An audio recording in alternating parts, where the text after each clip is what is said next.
الحمد للہ رب العالمین والصلاة والسلام علی سید المرسلین اما بعد فاعوذ باللہ من الشیطان الرجیم بسم اللہ الرحمن الرحیم۔ پچھلے واقعے میں ہم نے دوڑنے والے پتھر میں بیان کیا تھا میدان طیہ کا ذکر۔ تو میدان طیہ کیا ہے؟ میدان طیہ جب فرعون دریائے نیل میں غرق ہو گیا، تمام بنی اسرائیل مسلمان ہو گئے، اور جب حضرت موسیٰ علیہ السلام کو اطمینان نصیب ہو گیا تو اللہ تعالیٰ کا حکم ہوا کہ آپ بنی اسرائیل کا لشکر لے کر ارض مقدس یعنی بیت المقدس میں داخل ہو جائے۔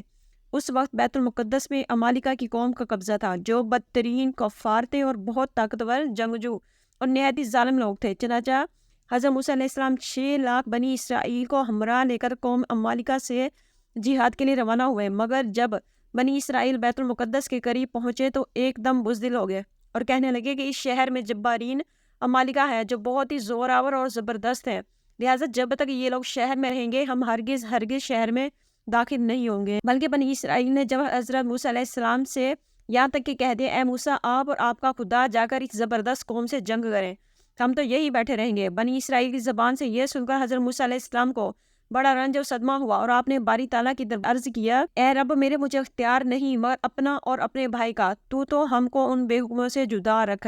اس دعا پر اللہ تعالیٰ نے اپنے غضب و جلال کا اظہار کرتے ہوئے فرمایا تھا فَإِنَّهَا مُحَرَّمَةٌ عَلَيْهِمْ 40 سَنَةً يَتِيهُونَ فِي الْأَرْضِ فَلَا تَأْسَ عَلَى الْقَوْمِ الْمُفْسِدِينَ فَإِنَّهَا مُحَرَّمَةٌ عَلَيْهِمْ 40 سَنَةً يَتِيهُونَ فِي الْأَرْضِ فَلَا تَأْسَ عَلَى الْقَوْمِ الْفَاسِقِينَ۔ تو وہ زمین ان پر حرام ہے، 40 برس تک بھٹکتے پھریں زمین میں، تو تم ان بے حکموں کا افسوس نہ کھاؤ۔ اس کا نتیجہ یہ ہوا کہ یہ 6 لاکھ بنی اسرائیل ایک میدان میں 40 برس تک بھٹکتے رہے مگر اس میدان سے باہر نہ نکل سکے۔ اس میدان کا نام میدان طیہ ہے۔ اس میدان میں بنی اسرائیل کے کھانے کے لیے من سلوا نازل ہوا، اور پتھر پر جب حضرت موسیٰ علیہ السلام نے اپنا عصا مار دیا تو پتھر میں سے 12 چشمے جاری ہو گئے۔ اس واقعے کو قرآن مجید نے بار بار مختلف عنوانوں کے ساتھ بیان فرمایا، جس میں سے سورہ مائدہ میں یہ واقعہ تفصیل سے بیان ہوا ہے، جو بلا شبہ ایک عجیب و شان واقعہ جو بنی اسرائیل کی نافرمانیوں اور شرارتوں کی تعجب خیز اور حیرت انگیز داستان ہے۔ مگر اس کے باوجود بھی حضرت موسیٰ علیہ السلام کی محبت شفقت بنی اسرائیل پر ہمیشہ رہی کہ جب یہ لوگ میدان طیہ میں بھوکے پیاسے ہوئے تو حضرت موسیٰ علیہ السلام نے دعا مانگ کر ان لوگوں کے کھانے کے لیے من و سلوا نازل کروایا اور پتھر پر رسا مار کر 12 چشمے جاری کرا دیے۔ اس سے حضرت موسیٰ علیہ السلام کے صبر اور آپ کے حلم اور تحمل کا اندازہ کیا جا سکتا ہے۔ سبحان اللہ۔ جب حضرت موسیٰ علیہ السلام 6 لاکھ بنی اسرائیل کے افراد کے ساتھ میدان طیہ میں مقیم تھے، اللہ تعالیٰ نے ان لوگوں کے کھانے کے لیے آسمان سے 2 کھانے اتارے، ایک کا نام من اور دوسرے کا نام سلوا تھا۔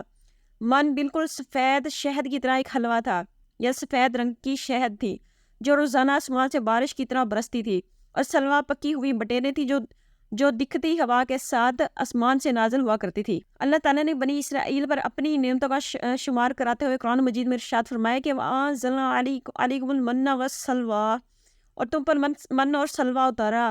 اس من و سلوا کے بارے میں حضرت موسیٰ علیہ السلام کا یہ حکم تھا کہ روزانہ تم لوگ اس کو کھا لیا کرو اور کل کے لیے ہرگز اس کا ذخیرہ مت کرنا۔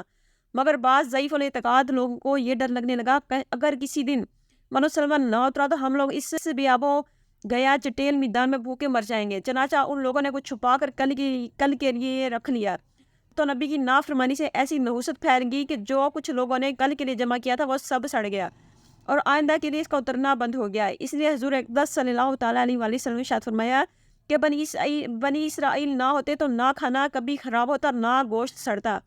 کھانے کا خراب ہونا اور گوشت کا سڑنا اسی تاریخ سے شروع ہوا، ورنہ اس سے پہلے نہ کھانا بگڑتا تھا نہ گوشت سڑتا تھا۔ سبحان اللہ۔ وَمَا عَلَيْنَا إِلَّا الْبَلَاغُ الْمُبِينُ۔ لا الہ الا محمد رسول اللہ۔